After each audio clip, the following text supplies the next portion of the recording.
Somebody flung it over her head. Whoopsie! Whoopsie, whoopsie! Oh my goodness, where are you going? Yep, new scents, new smells, new stuff of everything. Uh-oh. Here comes the crazy lady. She doesn't understand. What's everybody doing? So I'm going to try to answer some questions. One of the questions that we get often is, who makes your carts? Where do you get your carts? The carts, what's the train of thought? You're cracking me up. Nordic. Somebody said I didn't hear Nordic barking yesterday. Here, double bark. We get all of our products, our harnesses, our carts, our tires, our skis at Walking Pets by handicappets.com. Nancy Breger is our guardian angel, and she's the expert, wheelchair expert. I don't like wheelchair, I just say cart. She is the expert. You have questions. They do from the smallest dog, even smaller than Hope, up to Great Danes. They have carts that fit up to, I don't know the poundage, 5 to 150. The larger carts, if you feel the need, with my Hayden and with Tommy, we reinforced it on our own, just for my peace of mind, because I don't really know, I'm not mechanically inclined, or, so I just took it to somebody who knew, and we just reinforced it like you would, if you were to get a vehicle and you wanted to do off-roading or whatever, you get the lift kit, you do all sorts of things. We just did it. Heath, Smurfette, Merida, Lacey, Hope, none of their carts are altered. They don't need to be. They're and you see Smurfette going around like a crazy lady. There she goes. So that's where we get all of our carts. All right, I'm moving on. That's where we get all our carts and all our products, I should say. Like I said, the ski attachments are very easy to change out to tire, vice versa. They're on a strut. You pop, pop, pop, pop the little buttons, and you put the strut on the cart. They're adjustable. And so if your dog, like Hayden, he started out, obviously a different weight than when he ended up, because he was dying. These guys, there is no disease. These guys don't have a disease. They are paralyzed from, I'm not sure. I didn't ask. Go ahead. It's either an accident or human abuse, car accident, whatever. Or hit by a car, not car accident. Come on, Hope. So, come on, Heathy. Come on, Heathy. You got to stuff, honey. So that was a question that... Come on, Mata. We'll go back and we will get that other piece of wood to bring it out and put it here. That's a question I get a lot. Once again, I will say, I am not a vet. These dogs, I have been fortunate enough to adopt. Stop! I adopted them the way they are. The rescue that had them, holy schmoly. Go ahead, honey. The rescue that had them did all of the medical, all of the tests. Heathy actually had surgery. It did not work. I know some people want to send me all sorts of stuff that, this is proven, the dog will walk again. Well, it's not as easy as that. Like I said, it's not a disease. So it is the way they are. There's no need to change them. They're very happy. They don't need to, go through all this stuff just for it not to work. They've adjusted well to the carts. They're cart dogs. The cart is a part of them. It's not who they are, it's how they get around. So I think that is some of the questions that were asked. Hey, Hopi. I think that is a lot of them. There's 2 organizations that are awesome organizations that I know personally. There is Gunner's Wheels, and that is Jason, and I know him very well. He actually reached out to me when his beautiful black lab Gunner was in a cart, and they were in the same contest as Hayden, the calendar contest. That was the first one they had. And then there is Rescued Rollers, and that's John. Honestly, I cannot remember how John and I connected on Facebook, but we are friends. And more than just Facebook, we've actually, talked personally and stuff like that. That is 2 organizations. People have reached out to me. Go ahead, please.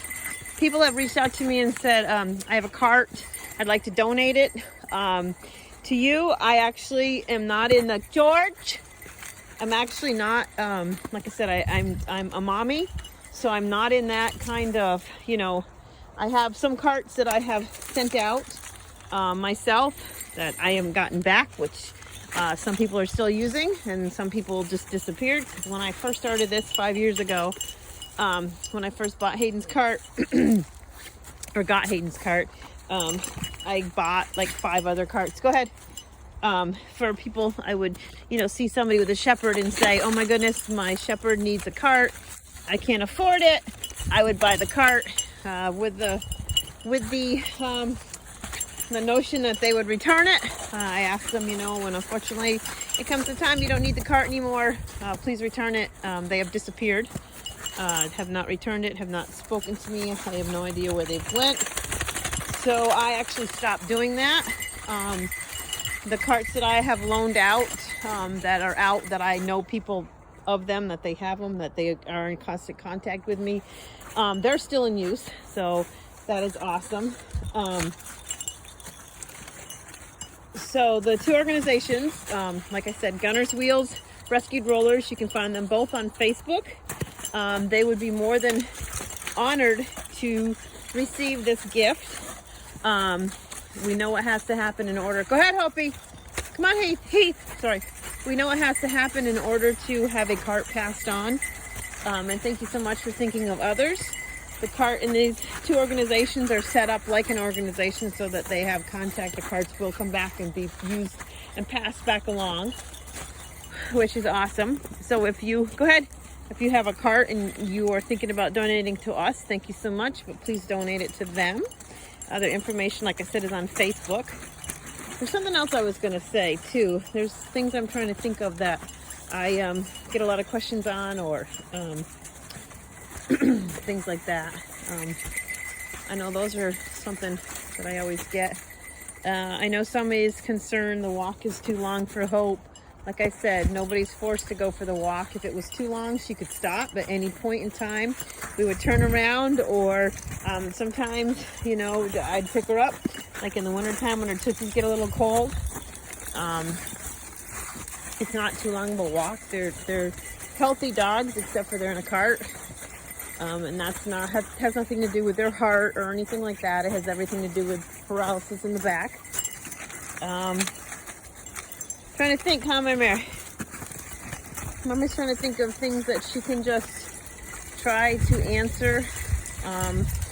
We still get this one a lot. We are in the state of Vermont, and that's in, I don't know, we have followers that are in different countries. Vermont is in the USA. That's where we reside. Wintertime is why we have the snow. We get spring, summer, winter, fall. Hop.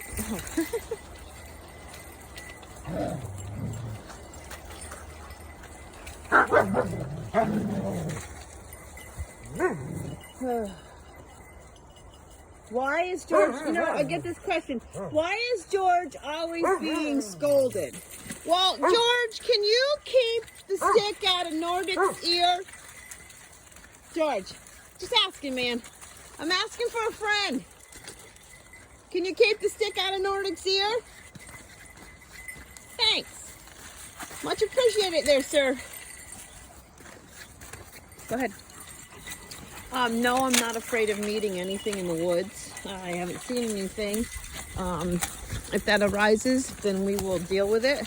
Can't live your life in fear. Can't be like, oh, I can't walk because there's something in the woods. And that's just not how we roll.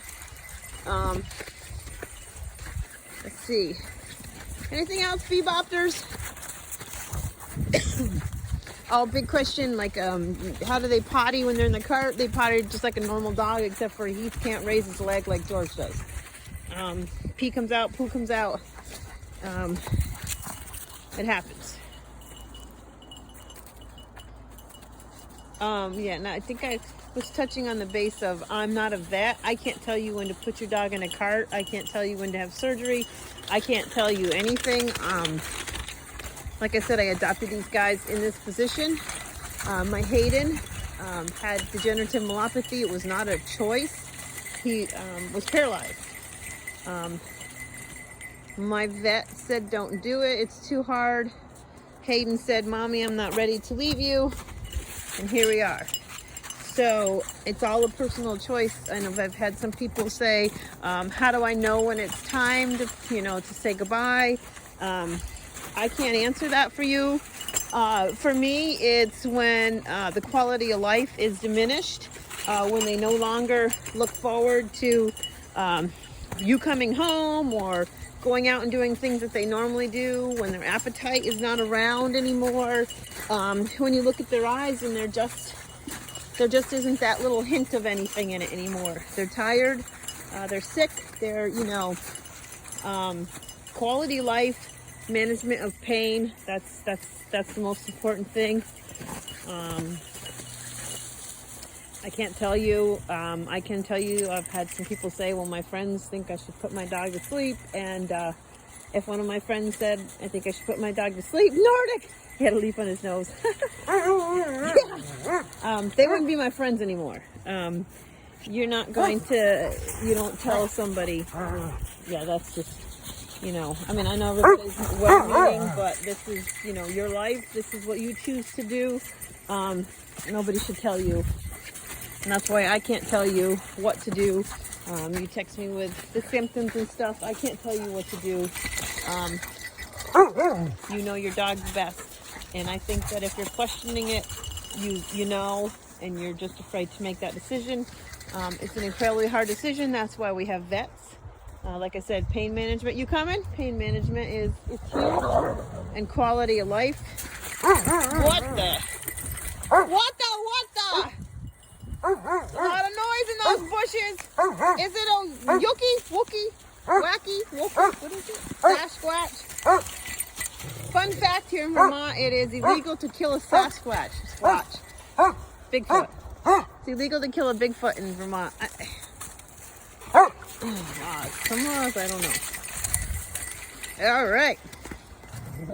What's going on here? We got to lock up. We got to get off the phone. Oh, yeah, lock up. Lock up. Pull it out. You know how to break it up. Come on. See? You guys can do more than you think. Tell people. They can do more than they think.